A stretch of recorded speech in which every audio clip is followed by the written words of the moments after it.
The sun had barely stretched its golden arms across the skyline of Accra when the air was already alive with scent.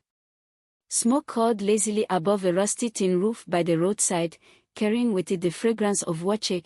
Rice and beans stewed together, laced with millet leaves, releasing a perfume that clung to the morning breeze. The road hummed with life, trotro mates shouting, taxis honking, market women calling, yet all seemed to bend toward that one small wooden store.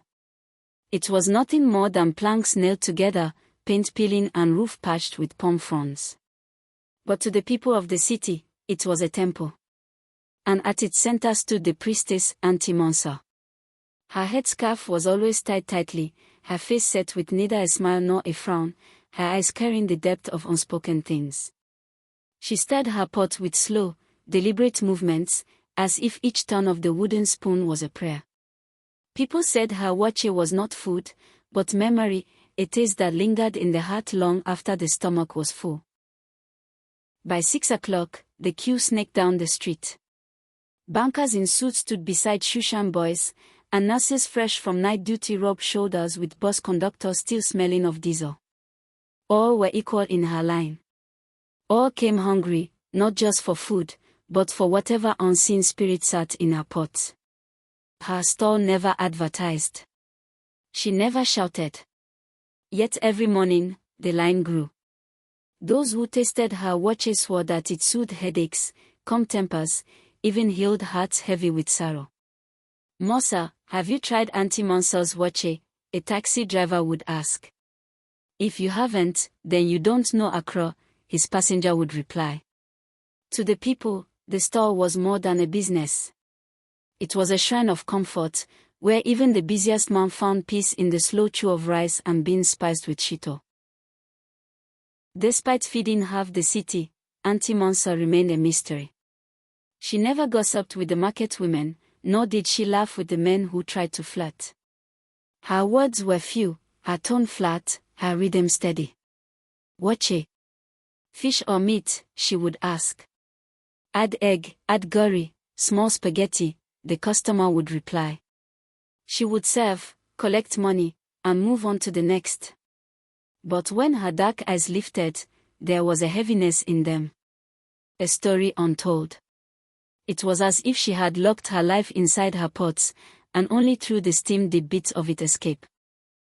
Kojo was a street boy, barefoot and sharp-eyed, who survived by running errands and begging for coins. He began lingering near her store, drawn first by the smell, then by the strange warmth he felt around her. Other sellers would chase him away with sticks. But Auntie Monsa never lifted her hand. When no one watched, she would scoop a little extra rice into a leaf wrap, sprinkle curry, and push it toward him. Kojo would snatch it, mutter a shy "thank you, Mo," and run to eat under the shade of the neem tree. Something about her silence drew him. He decided he would stay close, for in her quiet, he felt seen. People whispered about her when she wasn't listening. How could a woman with such endless customers live in a wooden shack by the lagoon? Why charge so little when her waakye could fetch more? Some swore she was rich in secret, hiding gold under her bed. Others said her money was cursed, that she feared spending it. But still, every morning, she arrived before dawn with firewood, millet leaves, and her blackened pots. She cooked, she sewed, she cleaned, she left. No carriage, no servants, no signs of wealth. Only her food. And that mystery made her even more powerful in the eyes of the people. One Harmattan morning, a tall man in dark glasses joined the line. His suit was too fine for the dust of the roadside, his shoes too polished for the gravel path. He did not hurry, did not chat like the others. He only watched Auntie Monsa, studied her every move. When his turn came, he said, "Your food tastes like someone I once knew." His voice was deep, carrying both sorrow and recognition. For the first time in years, Auntie Monsa's hand trembled as she wrapped the waakye in leaves. She did not reply, only nodded and pushed the food toward him. But Kojo, watching from behind, noticed something. The woman who never flinched had just shown a crack. Kojo could not shake off what he saw that day. Auntie Mansour's trembling hand, her eyes flickering like a candle in the harmattan wind, it was the first time she had looked human, fragile. That night, when the city quieted and only the chirping crickets filled the air, Kojo sat under the neem tree and thought. Who is she? Why does a stranger's face shake her heart? He promised himself he would find out. For Kojo, life on the street had taught him how to notice things others missed. And this woman, silent as stone, carried secrets as heavy as the lagoon. Accra buzzed with excitement. The Homowo festival was near, when the Go people celebrated triumph over famine with drumming, dancing, and banquets. Markets swelled with color, red kenki leaves, baskets of smoked fish, calabashes of palm wine. But as the city prepared, Auntie Mansour cooked with the same measured rhythm. She never decorated her store, never joined the dances. Yet her Waakye pots never ran dry. Still, something about this year was different. She bought more millet leaves than usual. Her firewood piles grew higher. Kojo noticed, and his suspicion deepened. The tall man in dark glasses returned. This time, he came not at dawn, but in the heat of noon, when the line had thinned. You still cook the same way, he said softly, as though to himself. Auntie Mansour froze, her ladle halfway in the pot. She glanced at him, and for the briefest moment, her mask cracked. Pain. Recognition. Regret. Then she dropped her gaze and served him silently. Kojo watched with sharp eyes.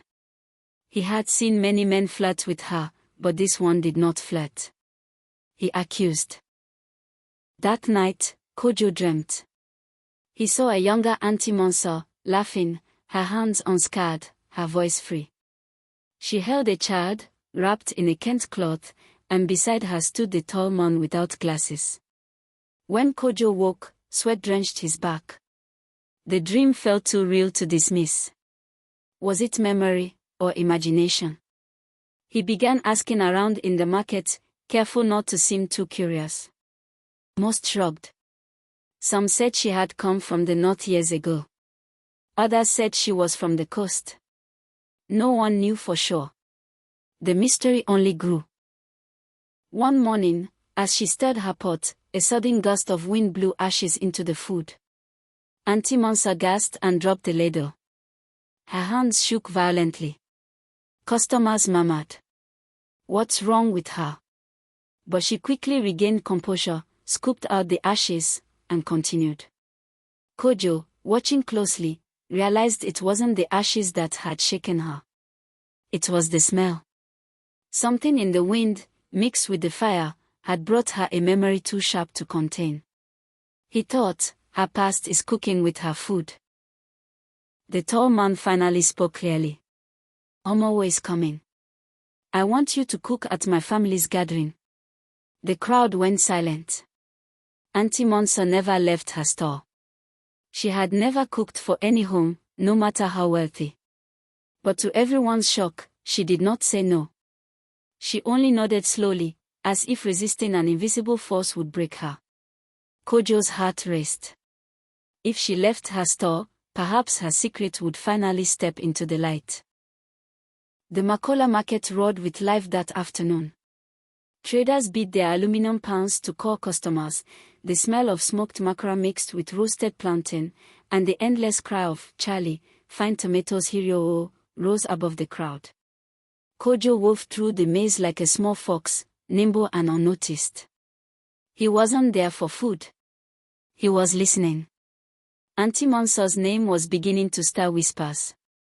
Near the yam sellers, two women gossiped as they arranged tubers. Have you heard? That Waakye woman is going to cook for the family of one big man during Homowo. Which big man? I don't know. Oh. But they say he came to buy Waakye himself. Kojo paused, pretending to examine a pile of oranges. Another voice joined in, an older man chewing cola. Me, I remember her face. Long ago, before she vanished. If it's truly her, then trouble will walk this city again. Kojo's ears burned. Vanished. Trouble. He wanted to ask, but street boys knew better than to question elders directly. Instead, he carried the words with him like stolen coins. That evening, when he returned to the neem tree near her store, Auntie Mansour was washing her blackened pots, her movement slow, deliberate, as if scrubbing away memories rather than food stains. Kojo asked quietly, "Ma, why don't you ever laugh?" She froze, the water dripping from her hands. Then, without turning, she said, "Because laughter brings back things I cannot bear to remember." And just like that, she stood, carried her pot inside her shack, and left him staring at the dark. The Homowo drums had begun days earlier, low rhythms echoing from neighborhoods, the talking drums announcing that celebration was near. Streets were decorated with palm fronds, children painted their faces with chalk, and women pounded fufu to rhythms older than the city itself. It was in this season that the tall man returned, but this time, without his dark glasses. Kojo, perched on the wooden bench by the store, saw his face clearly for the first time. His features were sharp, noble, the kind carved on ancestral stools, high cheekbones, a strong jaw, and eyes heavy with grief. His beard was streaked with grey, but his bearing was that of a man born to be obeyed. When he spoke, his voice carried not just to Auntie Mansour, but to everyone waiting in line. "You cannot hide forever, Efua." The name struck the air like thunder. Customers glanced at one another, murmuring. Auntie Mansour's spoon stopped mid-stir. Her real name had been spoken. And it was not Mansour. Kojo's heart beat fast. Efua. He had never heard anyone call her that. The man stepped closer, his voice lower now. "Our son deserves to know." The words seemed to tilt. The line of customers waited in stunned silence. Auntie Mansour's lips parted, as though to speak, but no sound came. Her eyes glistened with something between rage and sorrow. Finally, she whispered, "Go away, Kwame." She turned back to her pot, but the damage was done. Her mask had cracked wide open. That night, Accra did not sleep. Drums from Homowo echoed through the streets, mingling with the calls of night hawkers selling kelewil and roasted maize. But under the neem tree, Kojo sat restless. He replayed the scene in his mind. Efua. Our son. Kwame. The puzzle pieces shifted, but the picture was not yet clear. Curiosity pushed him toward her shack. The door was only a cloth curtain. He crouched, listening. Inside, Auntie Mansour, or Efua, spoke to herself, her voice trembling. "I left it all behind, the palace, the betrayal, the blood. Why has he returned now? Why?" Kojo's breath caught. Palace. The sound of her sobs was soft, but it carried the weight of a woman who had buried entire lifetimes inside her chest. Then, a whisper came, so low he almost missed it. "I should never have let them take Kweku from me." Kojo staggered backward, nearly tripping. His young mind spun. A palace. Betrayal. A son taken. The mysterious Waakye seller was no ordinary woman. She was someone who had once walked in the court of power, and lost everything. And now, her secret was bubbling to the surface, one spoon of Waakye at a time. In Jamestown, where the ocean sprays salt into the air, the Go elders gathered beneath a great almond tree. Drummers sat in a circle, their hands striking rhythms that told stories without words. It was tradition before Homowo, the drummers consulted, for they were keepers of memory, historians in sound. And that night, their drum spoke of an old betrayal. Kojo, curious as ever, crouched nearby, listening. One drummer, with grey hair tied in a knot, said, "There was once a queen who defied the council, who fled the palace after blood stained the throne. Some say she hid among the common people, cooking with fire instead of ruling with gold." Another answered, "And they say her food carried blessings and curses." The drums roared, like thunder warning of rain. Kojo's heart pounded. He didn't need the name. He already knew who they were speaking of. Auntie Mansa, Efua, finally let Kojo into her world. Perhaps she was tired of silence, or perhaps she knew the boy's loyalty was unshakable. One night, as the harmattan winds blew dust across the city, she sat him down. "I was not always a Waakye seller," she began, her eyes distant. "Once, I was queen to a stool in the Volta lands. But envy and betrayal live in every palace. Blood was spilled, the blood of my own brother.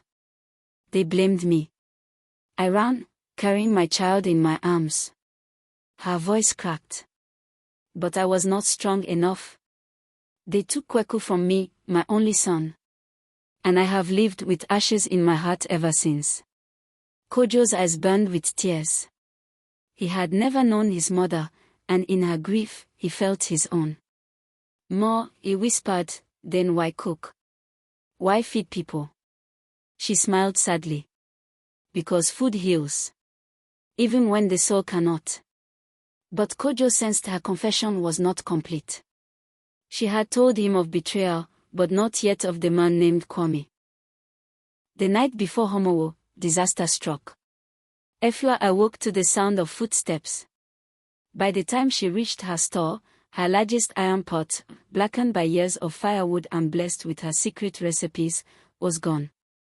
"Thieves!" she cried, her voice breaking. Kojo bolted barefoot through the alleyways, chasing shadows. The streets of Accra twisted with narrow lanes, flickering lanterns, and barking dogs. He glimpsed two men carrying the pot on a wooden cart. "Stop!" Kojo shouted, his voice swallowed by the city's night sounds. The chase thundered past sleeping houses, over open drains, through the fish market that still smelled of salt and scales. Kojo threw a stone, striking one thief's back. The man cursed, but didn't stop. Finally, Kojo tripped, falling hard onto the cobblestones. The men disappeared into the darkness, the sacred pot gone. When he returned, bleeding and breathless, Efua was on her knees. "They want me to cook without my pot. They want to disgrace me." Her voice was low, trembling. Kojo realized this was no ordinary theft. This was war. The day of Homowo came, and the city erupted.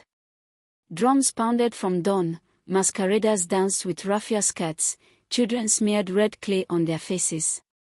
The smell of palm soup and roasted fish filled the air. But at the festival's peak, chaos struck. A rival Waakye seller, backed by strange men with hard eyes, unveiled Efua's stolen pot in the middle of the square. "Today, Accra will taste the true Waakye," he shouted. Crowds surged. People pushed, fighting to get a spoonful. But within minutes, screams rose. Those who ate began clutching their stomachs, collapsing to the ground. "Poison," someone cried. Panic spread like fire. Drums fell silent, children screamed, and chaos erupted. Efua stood frozen, her heart pounding. She knew instantly what had happened. Someone had cursed her stolen pot, twisting her gift into a weapon. And in the middle of the confusion, she saw him, Kwame, the man with the sharp jaw and haunted eyes, standing calmly, watching her. Their eyes met. And in that moment, she realized, this was only the beginning. After the chaos of Homowo, whispers spread through Accra. Some said the festival had been cursed, others that the ancestors were angry. But Efua knew one thing, her enemy was no longer hiding in the shadows. She sought counsel from the priest of Kora Lagoon, an old man wrapped in white cloth, his skin as wrinkled as dried fish. "You have cooked with fire and sorrow," the priest said, tracing symbols in the sand. "But your pot was not just iron, it was your covenant. Once taken, it became a weapon in another's hands." Efua lowered her head. "I want only to feed, not to kill." The priest's voice grew deep. "Then you must cleanse your name. Find the truth. And beware the man who watches you with eyes of hunger." Kojo, who had followed secretly, trembled. He understood, Kwame was more than a rival. He was a ghost from her past. That night, under the soft glow of kerosene lamps, Kwame appeared at Efua's store. The city seemed to hold its breath. "You still pretend," he said, his voice heavy with bitterness. "Selling Waakye as if you were born for smoke and firewood. But I remember the palace. I remember the screams. You ran. You abandoned everything, even me." Efua's eyes widened. Kojo, hidden behind the sacks of rice, nearly gasped. "Even me." "Kwame," she whispered, her voice breaking, "you don't understand. I didn't abandon you. They told me you were dead." His jaw tightened. "Dead? No. I lived. And I lived with the truth. The queen who ran from her throne now hides behind pots. But soon, all of Accra will know who you really are." He turned and melted into the night, leaving her trembling. Kojo stepped out, finally daring to ask, "More, who is he?" Her silence was answer enough. Morning came, but peace did not. As Efua lit her firewood, men burst into the market, shouting accusations. "This is the poison seller. The one who killed at Homowo." They carried sticks and stones, their anger fueled by Kwame's lies. Stalls overturned, plantains rolled into the dust, baskets of smoked fish spilled onto the ground. Kojo grabbed Efua's hand. "Run!" The chase tore through Makola Market, stalls collapsing, spices clouding the air, women screaming. Efua's scarf slipped from her head, revealing the royal scarification on her temple. Gasps rose. "Look! She's no ordinary woman," someone cried. Before the mob could close in, a group of market women, traders who had long eaten her food, stood in the way. "Not this one," they shouted, brandishing their own baskets like shields. The mob hesitated. In that pause, Kojo pulled her into the alleyways, their hearts pounding. But Efua knew the truth, her mask had cracked. Kwame struck again, this time with fire. In the dead of night, while Efua and Kojo slept in their small wooden room, flames erupted outside. Sparks leapt like spirits, devouring the store she had built with her own hands. "More!" Kojo screamed, dragging her out as neighbors beat the flames with buckets of water and cloths. By dawn, the store was gone. The iron pots melted into useless lumps, the firewood ash, the spices scattered into the wind. Efua fell to her knees, her voice hoarse with grief. "This is not just about me anymore. He wants everything, my name, my gift, even my soul." But as the smoke rose into the sky, something hardened in her eyes. She was no longer just a fleeing queen or a humble Waakye seller. She was a woman preparing for war. Efua sat by the blackened ruins of her store, the smell of smoke clinging to her skin. Kojo placed a hand on her arm. "More, tell me the truth. Who are you?" Her lips quivered. Then, like a dam breaking, the words poured out. "I was not always a seller of Waakye. I was Efua Akwoli, daughter of Ni Akwiti, queen of the Ghost State. My marriage was meant to unite clans. But betrayal came in the night, blood spilled in the palace. Kwame was my betrothed, my protector, until he turned. He wanted the stool for himself. In the chaos, I fled with my newborn. But when I woke the next day, the child was gone. They told me both Kwame and the baby had perished. Since then, I buried my crown in the smoke of cooking pots." Kojo's eyes widened, his voice trembling. "A newborn? What child?" Her gaze lingered on him, long and heavy. Then she touched his cheek. "Kojo, you remind me of him." Silence thundered louder than any drum. Word spread quickly, the Waakye seller was no ordinary woman. Elders began to murmur. Some said the ancestors had kept her hidden until the right time. Others feared her presence would bring bloodshed. The Asofo drummers came to the market, beating rhythms of warning. Each drumbeat was a question: who is she? Why has she returned?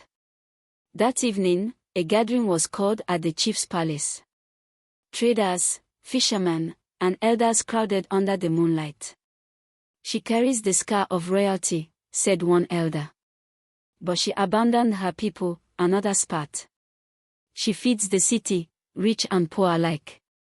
"Is that not service to the stool?" a woman defended.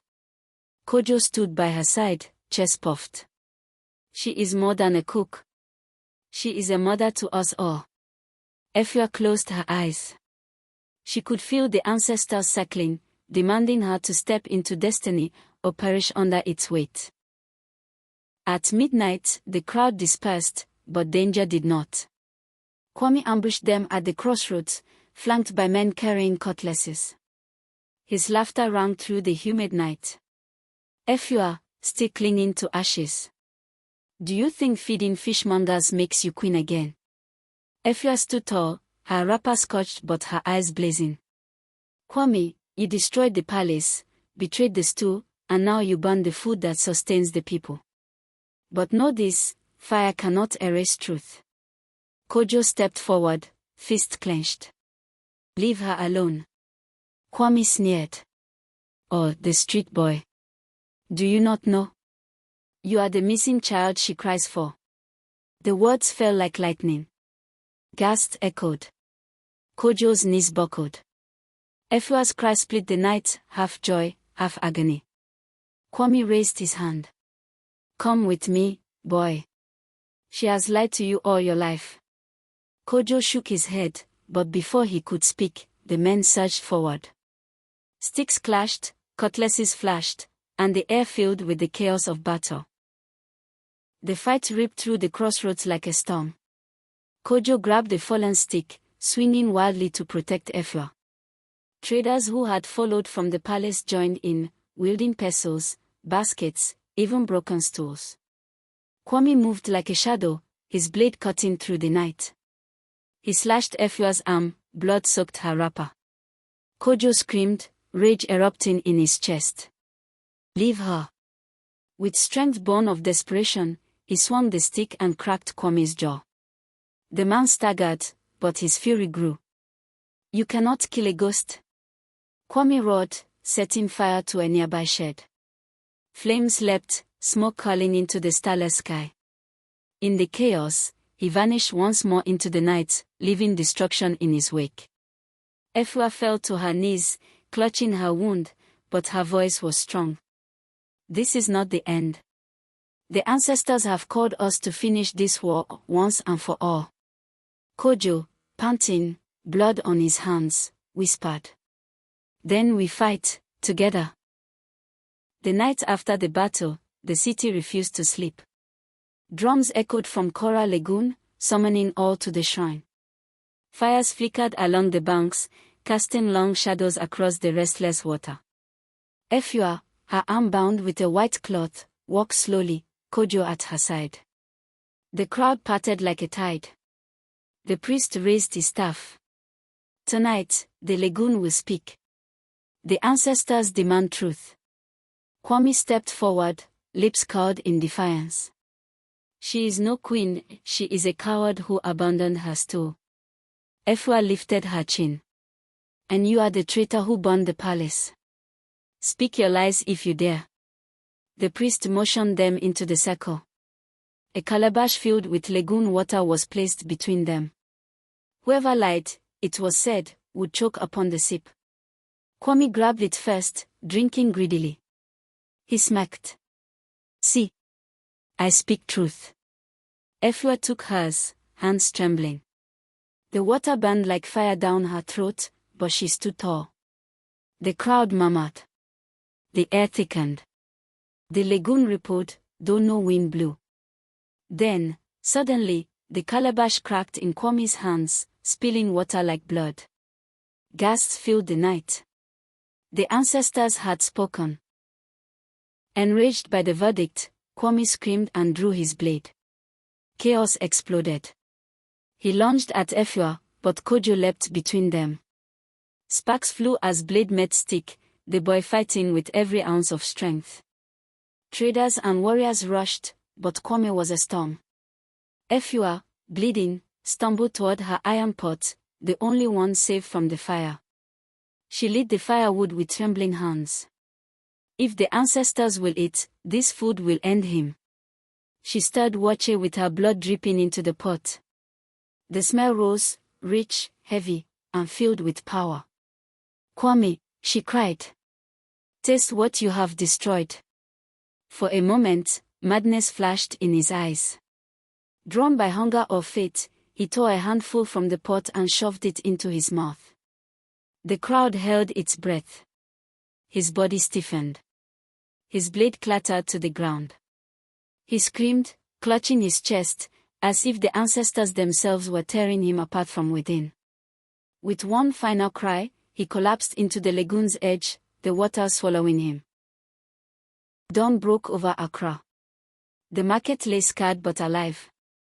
Women set up their stalls again, drums beat softly, and the smell of smoke and food rose once more. Efua sat at her pot, Kojo beside her. The people gathered, bowing not in fear, but in respect. You fed us when we were hungry. You stood when the fire tried to consume you, an elder said. You are more than queen of a throne.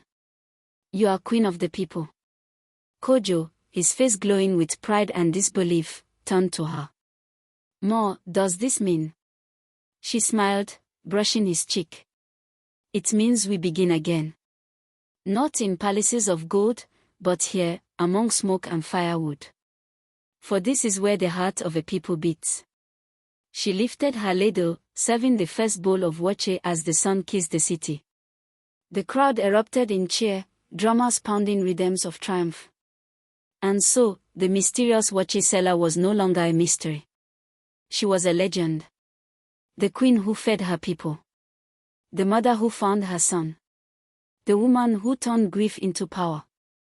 The smell of Waakye drifted into the sky, carrying her story into eternity. Efua lost her throne, but found her kingdom in the people she fed. True queens are not remembered for the gold they wore, but for the lives they touched. From smoke and sorrow, she rose, proving that resilience is the greatest crown of all. A crown may be stolen, but true royalty is found in the heart that feeds and heals its people. Thanks for supporting Afro Tales TV. Don't forget to like and subscribe for more Afro Tales.